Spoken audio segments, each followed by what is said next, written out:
Boa noite, está começando mais uma edição do Jornal da Noite, o Tech News, trazendo as principais novidades do mundo da tecnologia. E hoje o assunto é daqueles que parecem saídos de ficção científica, mas já fazem parte do nosso dia a dia, os chatbots. Eles estão em sites, aplicativos e até mesmo redes sociais, prontos para responder perguntas em questão de segundos e até mesmo responder problemas de forma fácil e rápida. Mas afinal, o que são chatbots? Como funcionam e até onde essa tecnologia pode chegar? É o que você vai descobrir no programa de hoje. Fique com a gente, porque o futuro da conversa entre humanos e máquinas começa agora.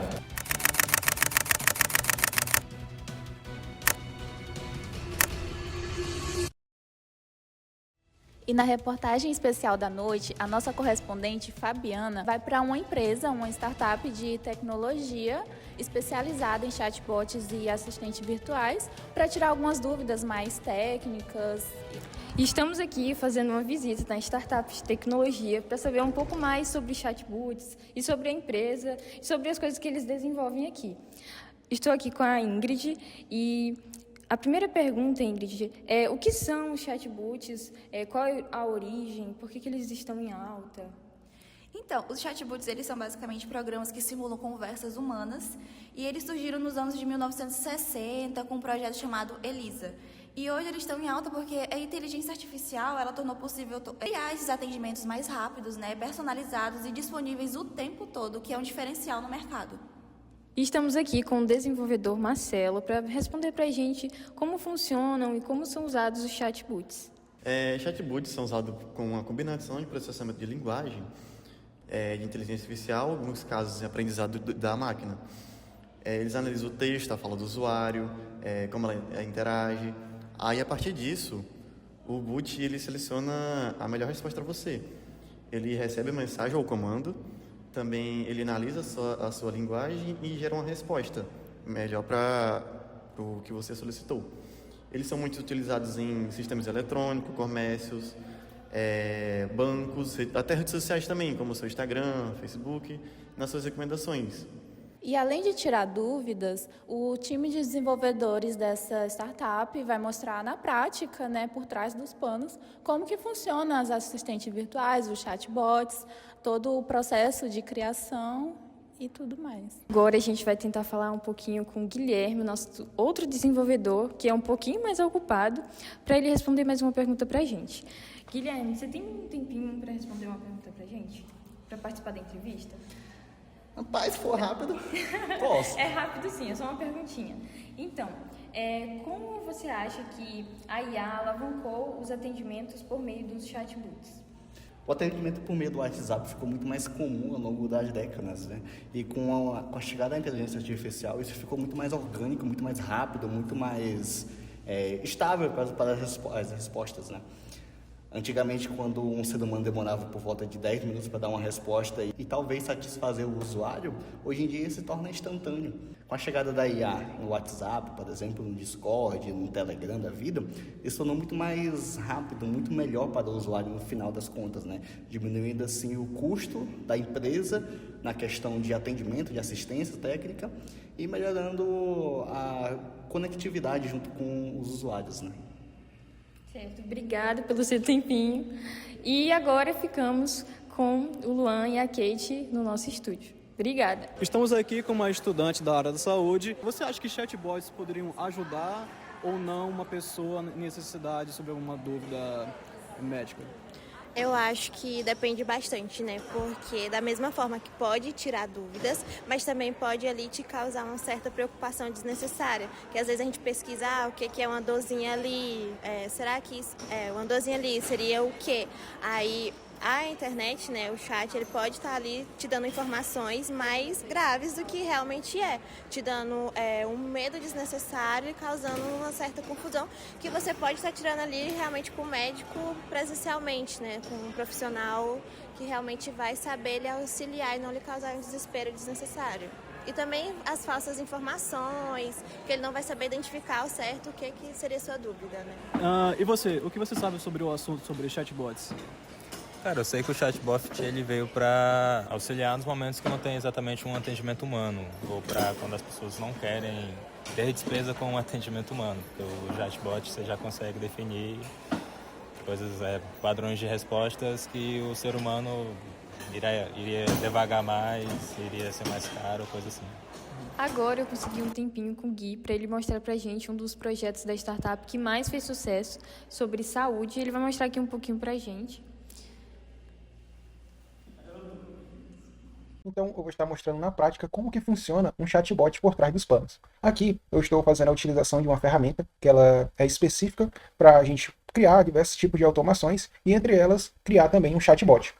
Esse daqui se trata de um fluxo, que também é chamado de workflow, que é responsável por criar um chatbot dentro do WhatsApp. Aqui nós temos alguns nós, cada bloco desse nós chamamos de nós, e eu vou estar fazendo a explicação de como que eles funcionam. O primeiro aqui, ele é chamado de webhook, é o local onde chegam todas as mensagens que vão enviar para esse chatbot. Então, a partir do momento que uma pessoa envia qualquer mensagem para o meu WhatsApp, eu vou estar recebendo essa mensagem e, a partir dessa mensagem, dando início à execução desse fluxo. Após eu receber alguma mensagem, eu vou passar aqui para esse outro nó, é um nó de condicional. Ele é basicamente só para definir se a mensagem que está chegando é eu mesmo que estou enviando, porque eu não quero que o meu número dispare uma mensagem para todos os contatos que me enviarem mensagem, seja num grupo ou no meu próprio número pessoal, se alguém me enviar mensagem. Então aqui esse if é mais uma limitação mesmo, como é um trabalho, não é algo real, é mais para fim de teste, então eu liberei apenas o meu contato aqui. E passando por essa condicional sendo o meu número, a gente vai cair aqui nesse bloco, que é onde todo o processo acontece. É o bloco de agente de IA. Esse agente de IA, a gente pode passar um prompt para ele, que é basicamente a descrição do que esse agente de IA é especialista.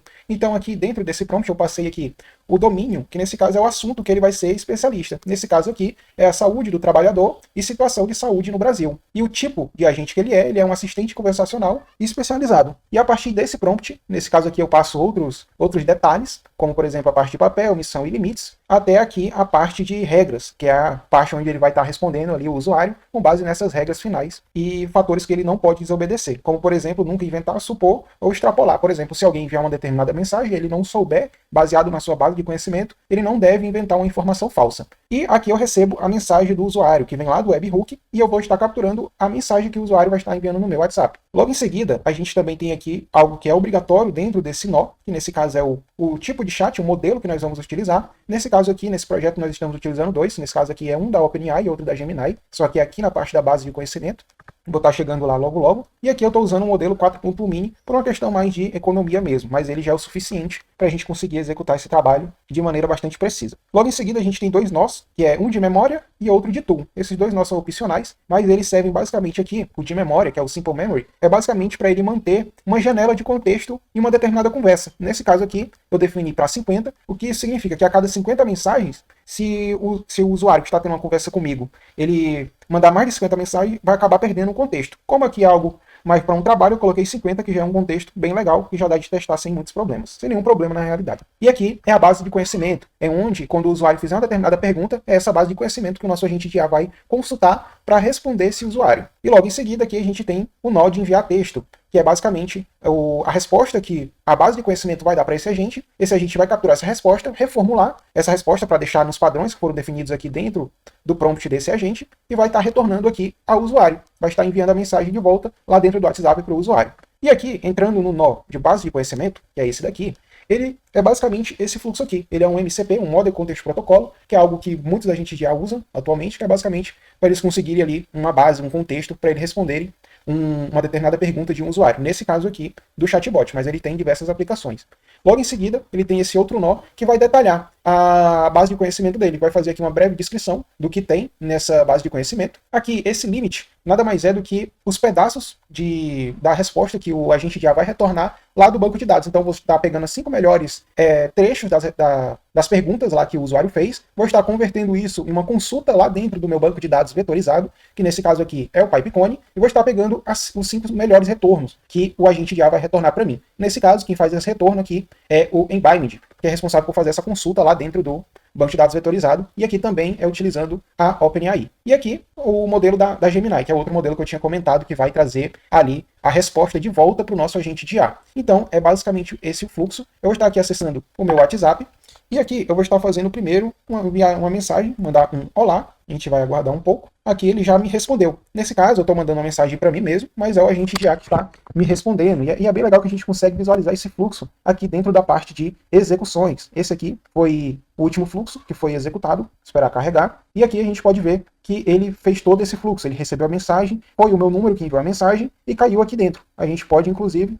acessar aqui esse nó do agente, ver aqui a mensagem e a gente vai ver que a mensagem do usuário, bem logo aqui embaixo, foi o olá. Então, como esse agente de IA possui esses dois arquivos vetorizados lá dentro do banco de dados, vou estar fazendo aqui uma pergunta primeiro nesse arquivo aqui, para verificar se ele vai responder com precisão. Então aqui nós temos uma doença transmissível, então vou estar copiando aqui e vou perguntar para ele o que é. Em tese, ele deve saber, porque a IA foi alimentada com esse arquivo. Então vou estar fazendo aqui essa pergunta. Aqui no cérebro, ele já vai iniciar uma nova execução, está em execução aqui, já acabou a conclusão, já foi concluído aqui, e ele me respondeu. Ele respondeu aqui uma doença parasitária causada por vermes, e vamos ver só se está de acordo aqui com o que a gente tem. Está assim de acordo, é uma doença transmissível, parasitária, provocada por vermes, e assim por diante. Ele não vai retornar exatamente esse trecho. Isso que é o mais interessante. Ele pega o contexto ali daquele arquivo e tenta responder baseado na pergunta do usuário, para dar mais precisão. Como ele fala aqui, caso você precise, posso fornecer informações sobre prevenção e diagnóstico. Então, vou perguntar aqui, como prevenir? Vamos ver se ele vai ter acesso a essa resposta dentro do arquivo. Se ele não tiver, ele não deve responder. Ele terminou a execução. Aqui, ele já respondeu. São recomendadas algumas estratégias, como a administração massiva de medicamentos, diagnósticos e assim por diante. Então, com base nesse arquivo aqui, ele conseguiu responder, no caso, a pergunta do usuário. Então, aqui vamos pegar alguma informação desse arquivo, o que é um acidente de trabalho. Ele deve responder algo baseado nesse trecho aqui. Vamos voltar aqui, o que é acidente de trabalho. Vou voltar aqui para a parte do cérebro, que é onde acontece todo o fluxo. Já está aqui em execução. Ele já executou aqui, nesse caso, foi bastante rápido. A gente pode, inclusive, esperar aqui carregar. E a gente vai ver aqui que ele já deu uma resposta. Aqui, ele já deu uma resposta. O acidente de trabalho é aquele que ocorre pelo exercício de trabalho a serviço da empresa, provocando lesão corporal ou perturbação funcional, que causa morte, perda ou redução da capacidade para o trabalho. Então, ele já conseguiu fazer aqui também a consulta baseada nesse arquivo aqui, basicamente nesse trecho. E é basicamente assim que está funcionando esse fluxo do chatbot, que é, nesse caso, um especialista aqui nesse setor de saúde do trabalhador e situação de saúde no Brasil.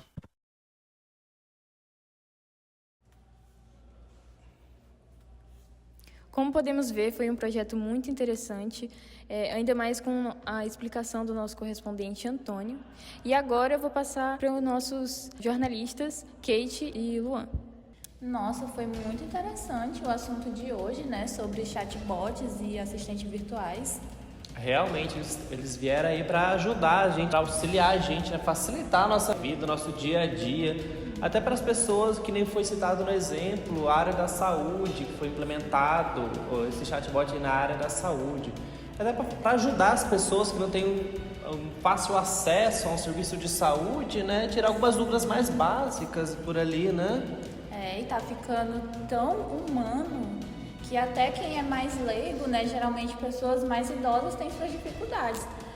Consegue se comunicar facilmente, né? Sim, consegue se comunicar facilmente, porém entra numa questão de ética ali.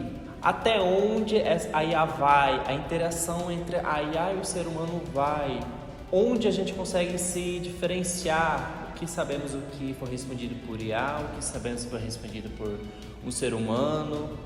Fica aí o questionamento, mas o futuro é a tecnologia, é a inteligência artificial, né? Vamos aguardar aí os próximos capítulos. Muito boa noite, tá? Obrigada por ficar conosco até agora. Tenham todos uma boa noite.